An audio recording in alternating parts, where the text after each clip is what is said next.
মেলার নাম বউজামাই মেলা হলেও এখানে বউজামাই বেচাকেনা হয় না। লালমনিরহাটে জমে উঠেছে বউজামাই মেলা। সদরের শহীদ আব্দুল কাশেম মহাবিদ্যালয় মাঠে গ্রাম বাংলার ঐতিহ্যবাহী এই মেলায় দর্শনার্থীরা আসছেন পরিবার প্রিয়জন নিয়ে।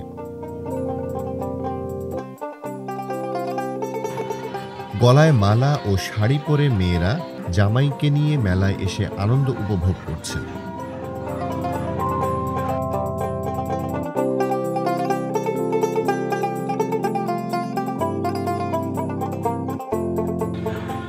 মেলায় হরেক রকম পিঠা ও নানা প্রজাতির মাছ নিয়ে দোকানিরা পসরা সাজিয়ে বসেছেন।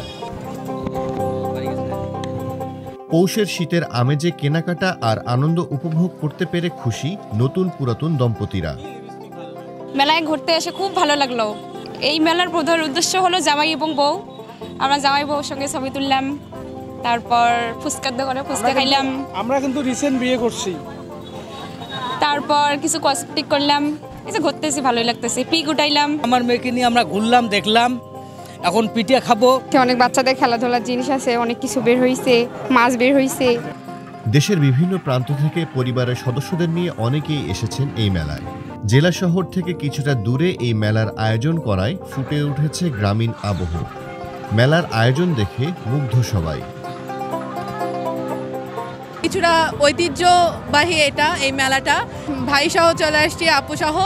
তো সবকিছু অনেক সুন্দর, ভালো লাগছে, পরিপাটি পরিষ্কার। ওয়াইফ আসছি এখানে, জামাই বউ মেলা ভালো লাগতেছে। ছেলেপেলেদের জন্য, ছোট ছোট বাচ্চাদের জন্য খেলার মতো অনেক কিছুই আছে, পরিবেশ আছে। এখানে অনেক ধরনের অনেক প্রকার পিঠা পাওয়া যাচ্ছে। পিঠাগুলো আসলে অনেক সুস্বাদু, অনেক পিঠাই খেয়েছি। মেলার উত্তর পাশে যুক্ত হয়েছে বিভিন্ন প্রজাতির বড় বড় মাছের স্টল, যেখানে চলছে মাছের প্রদর্শনী ও বিক্রি। বিশেষত জামাইরা মেলা থেকে বাসায় ফেরার পথে কিনছেন বিভিন্ন জাতের মাছ। এখানে বোল উঠছে, চিতল উঠছিল, তারপরে হলো বড় বড় রুই উঠছিল, কার্পু উঠছিল, ব্রিগেড আছে। মেলাটা অনেক ভালো লেগেছে। এর মধ্যে ব্যতিক্রম আয়োজন, অনেক সুন্দর, যে বিভিন্ন ধরনের মাছ, বিভিন্ন প্রকার মাছ, যে মাছগুলো আসলে আমাদের অত্র এলাকার মানুষ বিগত দিনে দেখেনি, সেই মাছগুলো মেলার মাধ্যমে আমাদের এলাকার লোকজন দেখতেছে। বিজয় দিবস উপলক্ষে 16 ডিসেম্বর শুরু হওয়া এই মেলা চলবে 31 ডিসেম্বর পর্যন্ত।